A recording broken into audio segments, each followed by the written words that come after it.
আজকে আমি খুবই প্রয়োজনীয় এবং ঘরে তৈরি স্বাস্থ্যকর একটি রেসিপি নিয়ে হাজির হয়েছি, আর সেটা হলো হালিম মিক্স এবং হালিম স্পেশাল মশলা।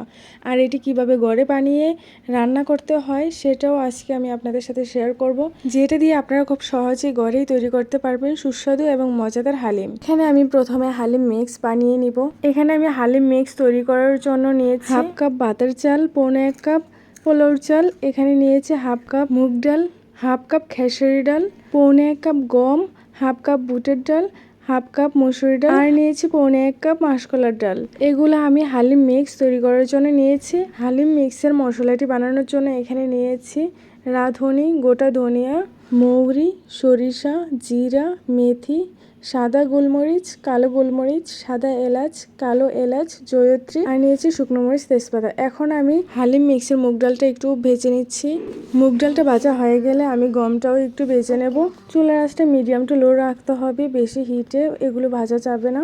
গমটা হয়ে গেলে আমি শুকনো মরিচগুলো ভেজে নেব। শুকনো মরিচগুলোর মধ্যেই আমি দিয়ে দিচ্ছি তেজপাতা। এখন আমি বাকি মশলাগুলো দিয়ে একেবারে চুলার হিটটা একেবারে লো রেখে আস্তে আস্তে এগুলো ভেজে নিব। যখন ভাজতে ভাজতে সুন্দর একটা গন্ধ বেরিয়ে আসবে তখন এগুলো নামিয়ে নিব।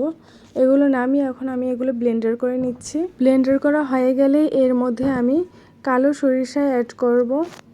এই তো আমার মশলাগুলো গুঁড়া করা হয়ে গিয়েছে। এখন আমি যে হালিম মিক্সের যে উপকরণগুলো সেগুলো আমি গুঁড়া করে নিব।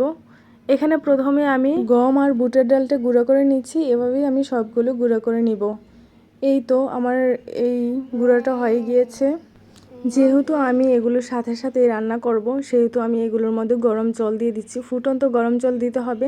প্রথমে অল্প জল দিতে হবে, নয়তো দলা পাকিয়ে যাবে। এখন আমি এটা ভিজিয়ে রেখে দেব 30 মিনিটের মতো। আপনাদের হাতে যদি সময় থাকে তাহলে আরও বেশি ভিজিয়ে রাখার চেষ্টা করবেন। এই হালিম মিক্স এবং মশলাটা তৈরি করা কিন্তু কঠিন কিছু না। তাহলে আর কেন শুধু শুধু বাইরে কেন অল্প প্যাকেট মশলা আর মিক্স তৈরি করে হালিম রান্না করে খাবেন। বাসার স্বাস্থ্যকর উপায় তৈরি এবং রান্না করতে পারবেন হালিম মিক্স। এতক্ষণ তো হালিমটা তৈরি করলাম, এখন আমি হালিমটা রান্না করব। প্রথমে আমি পেঁয়াজ বেরেস্তাগুলো বানিয়ে নিচ্ছি। এই যে পেঁয়াজগুলো লাল লাল করে ভেজে আমি ভেজে নিয়েছি। এখন পেঁয়াজ ভাজার অর্ধেকগুলো আমি উঠিয়ে রেখে দিব, আর অর্ধেকগুলোর মধ্যে আমি এই বাকি চিকেনগুলো দিয়ে দিচ্ছি। চিকেনগুলো একটু ভেজে নিচ্ছি। এখন এর মধ্যে আদা রসুনের পেস্ট দিয়ে দিলাম।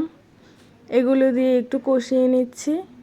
এগুলোর মধ্যে এখন দিয়ে দিচ্ছি আমি হালিম মিক্সের জন্য যে মশলাটি তৈরি করেছিলাম সেখান থেকে আমি 3 চামচ মশলা দিয়ে দিয়েছি। আর দিয়ে দিচ্ছি লবণ, আর দিয়ে দিচ্ছি হলুদের গুঁড়ো, মরিচের গুঁড়া। এগুলা দিয়ে আমি চিকেনগুলো ভালো করে কষিয়ে নিব। এগুলো ঢাকনা দিয়ে ঢেকে চুলার আঁচটা মিডিয়ামে রেখে আমি এগুলো কষিয়ে নিচ্ছি। এখানে আমি হালিমটি চিকেন দিয়ে রান্না করছি। চিকেনটা সিদ্ধ হতে বেশি সময় লাগে না। আপনারা যদি মাটন দিয়ে এই রান্নাটি করেন তাহলে সেই ক্ষেত্রে সময়টা একটু বেশিই লাগবে, বেশি সময় নিয়ে কষাতে হবে। এগুলো কষানোর জন্য আমি হালকা একটু জল দিয়েছিলাম। এগুলো কষানো হয়ে গিয়েছে। এখন আমি এর মধ্যে যে ভিজিয়ে রাখা হালিম মিক্সটা ছিল সেটা দিয়ে দিচ্ছি। সেটা দিয়ে আরও কিছুক্ষণ কষিয়ে নিতে হবে। এটা যেহেতু চাল ডালের মিক্স সেজন্য এটা কিছুক্ষণ রান্না করলেই এমন ঘন হয়ে যাবে। এভাবে বাসায় স্বাস্থ্যকর উপায়ে হালিম মিক্স তৈরি করে একবার হলেও রান্না করে ট্রাই করবেন। দেখুন আমার হালিমটা কতটা ঘন হয়েছে। আমার এগুলো কষানো হয়ে গিয়েছে। এখন আমি এর মধ্যে জল দিয়ে দিচ্ছি। এটার মধ্যে গরম জল দিতে হবে, ঠান্ডা জল দিলে কিন্তু হবে না। আমি 3 কাপের মতো জল দিয়ে দিয়েছি। এখন জলের সাথে এই হালিম মিক্সটা ভালো করে মিশিয়ে নিতে হবে। হালিম মিক্স রান্না করতে কিন্তু সময় অনেক বেশি লাগে। যে যত সময় দিবে ততটাই কিন্তু মজা হবে হালিমটা। এই যে আমি চুলাটি মিডিয়ামে রেখে ঢাকনা দিয়ে ঢেকে রেখে দিচ্ছি 30 মিনিটের মতো। এর মধ্যে আমি অনেকবার নেড়েচেড়ে দিয়েছিলাম যাতে নিচে লেগে না যায়। 30 মিনিট মিডিয়াম আঁচে রান্না করার পর যখন এগুলো একটু সিদ্ধ হয়ে যায়, দেখুন আমার হালিমটা অনেকটাই ঘন হয়ে এসেছে। যখন এমন একটু ঘন হয়ে যাবে তখন আমি আবারও ঢাকনা দিয়ে ঢেকে একদম চুলাটি মিডিয়াম টু লো রেখে দেবো 1 ঘন্টার মতো। এর মধ্যে একটু নেড়েচেড়ে দিব যাতে নিচে লেগে না যায়। এরপর যখন এটি অনেকটাই ঘন হয়ে যাবে তখন হালিম মিক্সের যে মশলাটি তৈরি করেছি সেখান থেকে 2 চামচ মশলা আর অল্প পেঁয়াজ ভাজা দিয়ে এগুলো আরও 5 মিনিটের মতো রেখে দিচ্ছি। দেখুন আমার হালিমটা কতটা ঘন হয়েছে। আপনারা এভাবে একবার বাসায় হোমমেড হালিম তৈরি করে খাওয়ার পর বাইরে থেকে কেনা প্যাকেট মশলার কথা ভুলে যাবেন। সত্যি অসাধারণ খেতে। আপনারা বাসায় অবশ্যই একবার ট্রাই করে দেখবেন। এখন আমি এগুলো সার্ভ করার জন্য উপরে পেঁয়াজ ভাজা, কাঁচামরিচ দিয়ে দিয়েছি।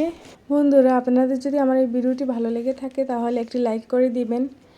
আর আমার এই নতুন চ্যানেলে সাবস্ক্রাইব করে আমার পাশেই থাকবেন। ভিডিওটি দেখার জন্য সবাইকে ধন্যবাদ।